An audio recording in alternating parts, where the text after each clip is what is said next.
Did you know that people form opinions within the first 7 seconds of meeting someone? Statistically, within the first crucial 7 seconds, the person you meet is evaluating whether you come across as approachable, reliable, and competent. Now, let's consider a different scenario where I modify a few descriptors. In those same 7 seconds, the person across from you is assessing whether you're oppressed, backward, or dumb. Sounds crazy, right?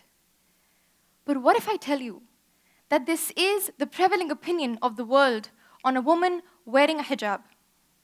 It's been 23 years since 9/11, and unfortunately, the portrayal of Muslim women continues to be influenced by voices that don't entirely represent them.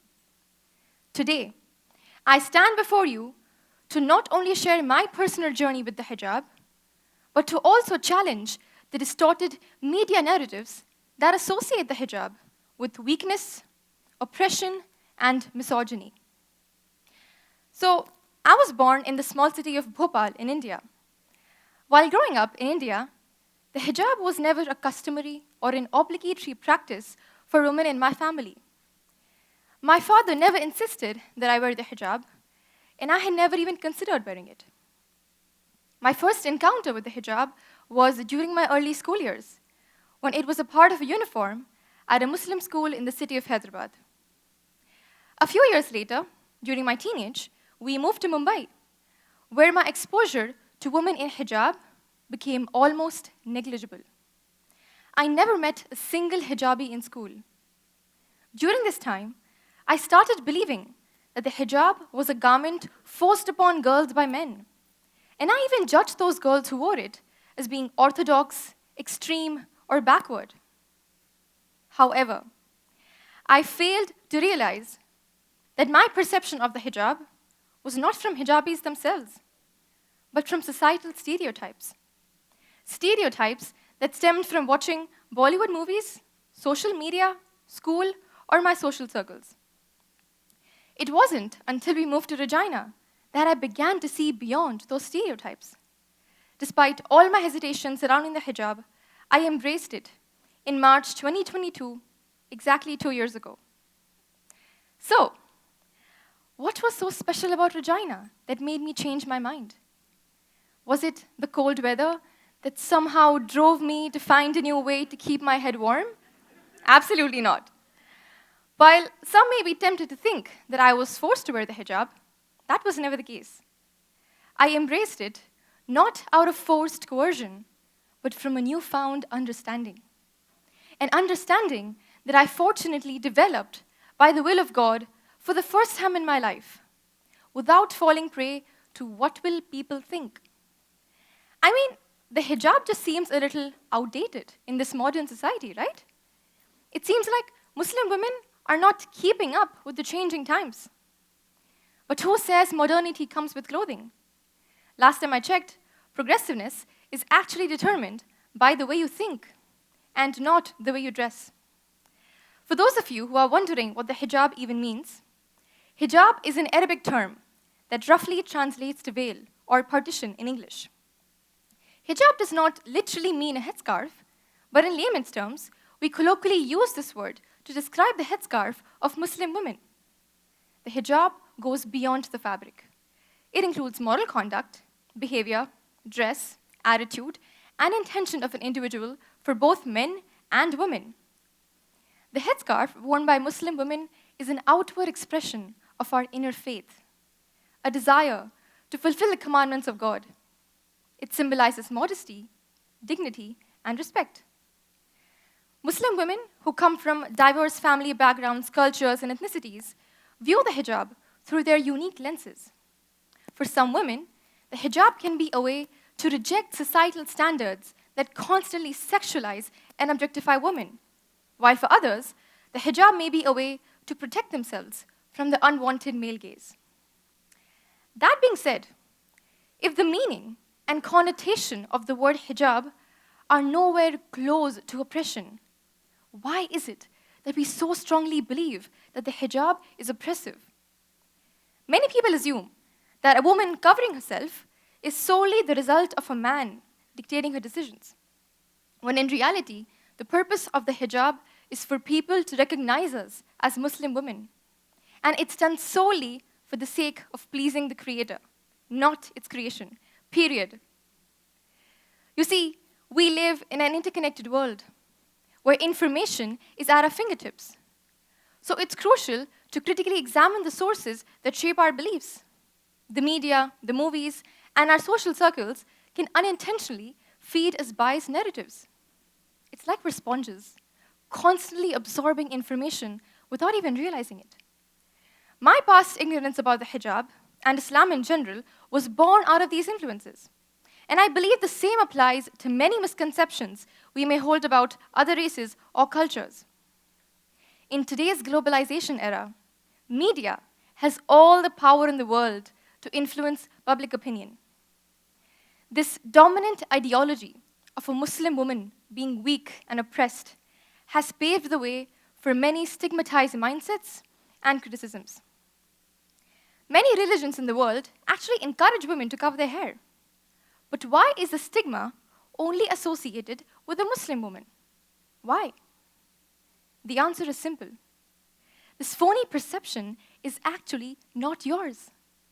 You only think it's true because you're used to seeing it, because it's being fed to you time and time again, even after all these years. It's quite similar to what we call as the illusory truth effect, a psychological term that is described as the tendency to perceive false information as correct merely due to repeated exposure. Let me explain. The media image of a hijabi is almost always associated with weakness, seclusion, lack of freedom, and familial imposition. I have rarely seen a positive or a happy depiction of a hijabi. Hijabi characters in movies are always portrayed like they're uncomfortable in their hijabs, dislike everything about it, and want to take it off.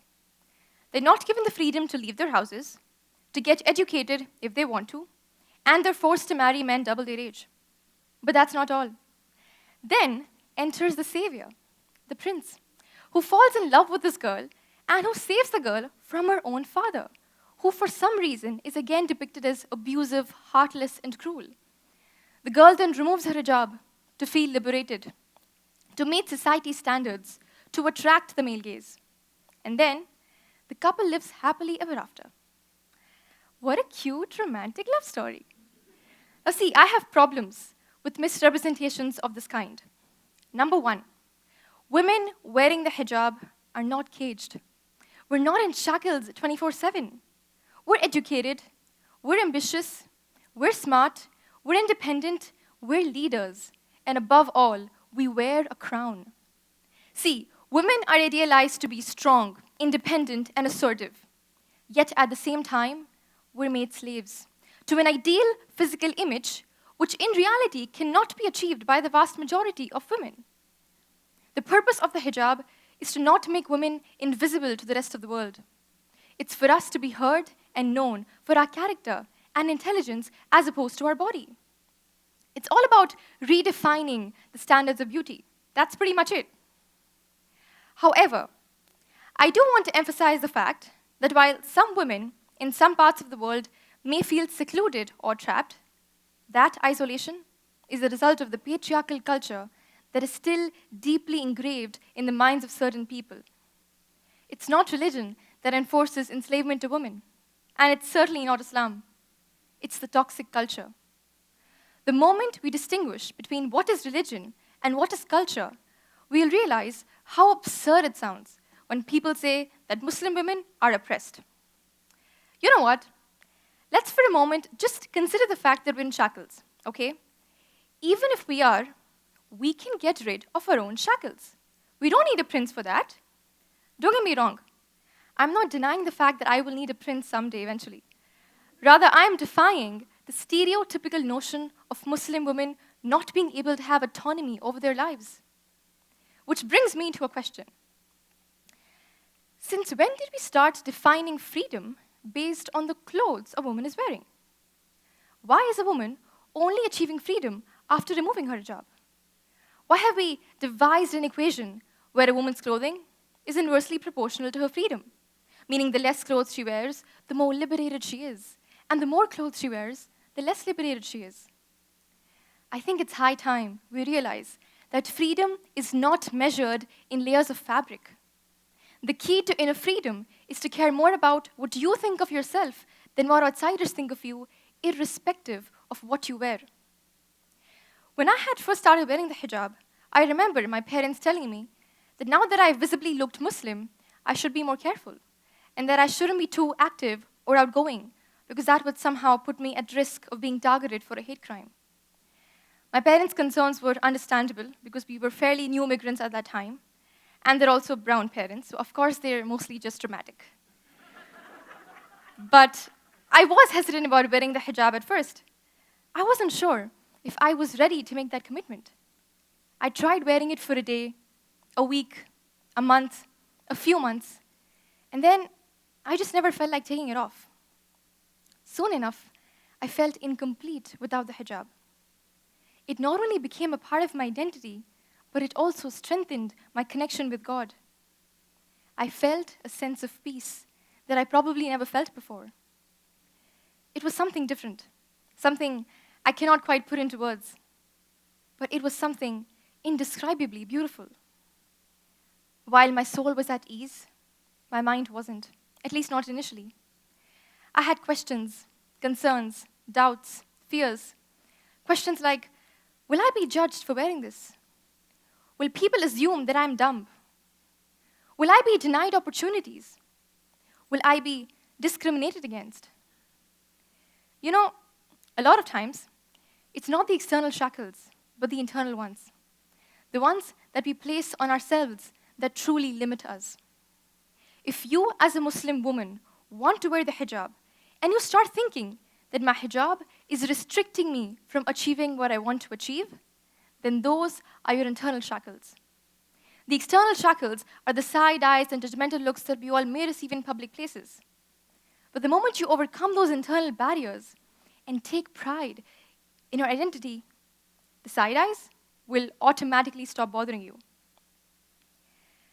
This false image of a helpless Muslim woman in need of liberation has driven certain countries to ban the hijab in education institutions and workplaces.